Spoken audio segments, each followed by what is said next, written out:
I just learned that Kinky Friedman passed away. Here's a clip that I had up on YouTube and had to pull down because I didn't have an introduction. So his passing provides a legitimate introduction to this clip of him with Billy Bob Thornton on IMUS in the Morning in 2014. Fun fact. Before I walked wealthy people's dogs, I delivered their newspapers, such as Don Imus. Please welcome to the IMUS Morning program, Kinky Friedman and Billy Bob Thornton. Good morning, Mr. Thornton.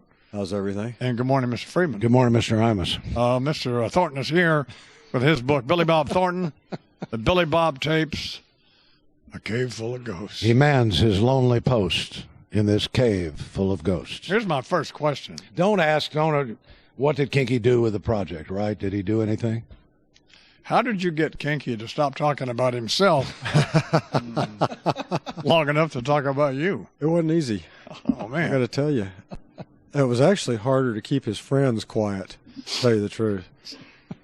So why'd you decide to do this? Is this something Kinky talked you into, or no? Well, it was Kinky's idea. Oh, it was? It was.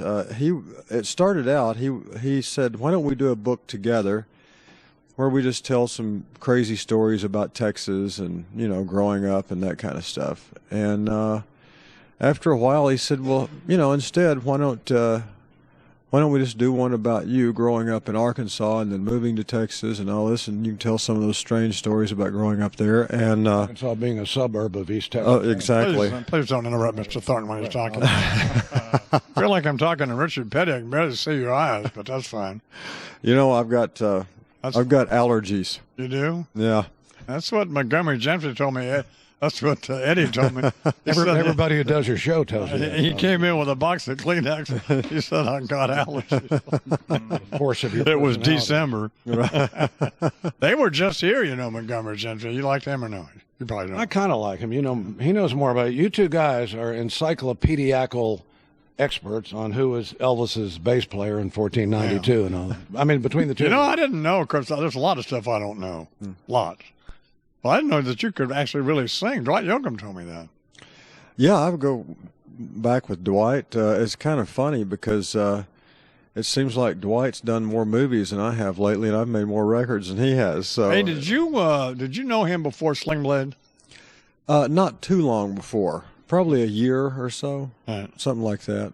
Now, why did you decide to cast him in that? He had never acted before, had he?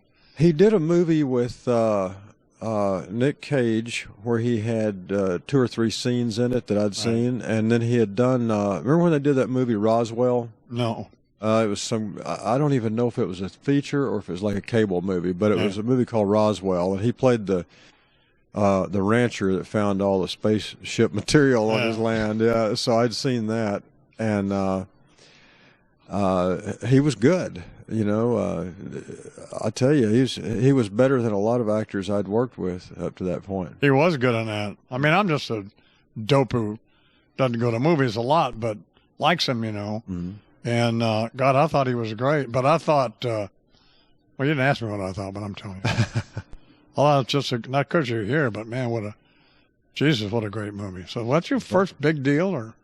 Well, I mean, I'd been working as an actor for quite a while and, you know, doing this, that, and the other. But we had done a movie called One False Move that Tom Epperson, my old writing partner, and I had written. And that was probably in 89 or 90, somewhere in there. Yeah. And it was a critical success, but it wasn't exactly a household name, you know, that movie. Yeah. It got us a name within the business, but not with the public. And then about 4 years later, we started making Sling Blade. And did y'all write it together? Or? No, Sling Blade I did by myself. Where'd Carl come from?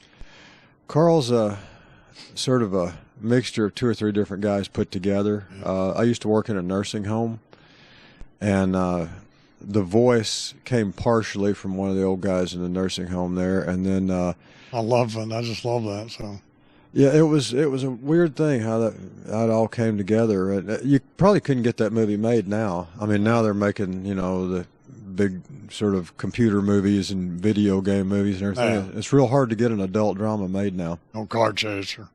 Yeah, exactly. I wonder why we rooted for, at least I did, for Carl. Well, I guess because he was kind of an innocent, in a way. He was a little bit like Frankenstein. You remember how in Frankenstein, it wasn't his fault. I mean, they pieced him together and, put him out there in the world. He didn't know anything about it. And so sometimes the monster is created by people, and in this case, it was created by his own parents. Talking with Billy Bob Thornton and Kinky Friedman, trying to keep Kinky out of this as much as possible. No, I'm enjoying this. Billy Bob Thornton's new book is called The Billy Bob Tapes, A Cave Full of Ghosts. We looked at Bob Dylan's Buick number 6 or what it was this morning. Talk about take a steam shovel to keep away the dead, take a dump truck mama to unload my head, which is probably what it takes for Mr. Thornton to do. But it's all the book I saw. Did we check Amazon? Because we like to see how powerful we are. Yeah. If we can get it up in but it's bound to be a bestseller because it's all the stuff starts out with the first chapter or whatever it is by Angelina Jolie, right? She wrote a foreword. Forward. About a page and a half forward, and it's pretty kind of her to do that. And then I got 2 or 3 other people that I know. They wanted people that I'd worked with over a period of years and or known for a long time. So that's why we got Dwight and Duvall and all those guys. Well, how is it that you get divorced? I mean, because most people then they never talk to that person again, right? Mm-hmm. So, but you guys apparently are on good. Oh yeah, we're in real good terms, and I always have been. There was never really a period where we weren't. Yeah.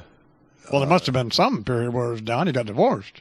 Yeah, but I mean, sometimes you can just kind of decide, it's time to call it quits, and both agree on it and still be friends and everything. Civilized way to do it. Yeah, civilized way, and.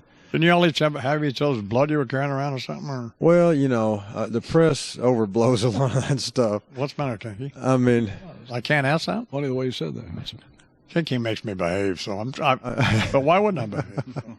Speaking of Dwight Yoakam, who I love to death, and he called me. I'll tell you how kind of guy he is. The day I got fired, he called me. In fact, I was on my way to go meet those girls, and he called me. And the day I was diagnosed with prostate cancer, he called me. Wow. Well, I haven't heard from him since, but he's the most difficult bastard I ever worked with in my life because we got him to do a thing for this ranch record we did. How was he to work with, to get him to do his part for this book? It was pretty easy, really. Really? I mean, Kinky actually called him and asked him to do it. Terrific, yeah. But that's a different matter. I mean, he's a smart guy. Yeah, when you get him into doing music, I think he's very meticulous. Yeah. One thing about Dwight, and I've heard other pretty smart people say this, you were mentioning how smart he is. When Dwight goes off on a tangent, he'll use words that I've never heard in my lifetime and use them in ways that I've never heard in my lifetime, and I hate to admit it. He's one of my best buddies, I hate to tell him how smart he is, but he just is smart. He's the only guy I know who ever wrote a country song and used the word compelled in it. Yeah. And these people writing about you and relaying their experiences and their friendships and with you, did anything surprise you in this book? Anything that Dwight said or any of these other people? Not particularly. I was surprised they didn't take a couple of jabs at me, as friends will do. Yeah. I was surprised by that. They all did it with reverence, which that surprised me a little bit, I'd have to say, Well, Robert Duvall just, he says anything for Billy. Anything for Billy. Another great actor. Do you know Duvall at all? No. You'd love him. He's terrific. In fact, I ran into Chris Christopherson with, God bless him, Levon Helm. We were up at, where were we? At Mohegan Sun. And Christopherson spent all night, not all night, but kept saying, well, haven't we met before? I said, not unless we were at a jewelry sale with Rita Coolidge. No, we haven't. So he's kind of a nice guy, isn't he? Just enough butt to keep my balls off the bed, Christopherson. Kinky, we could have gone all morning without that. We have Christians listening to this show.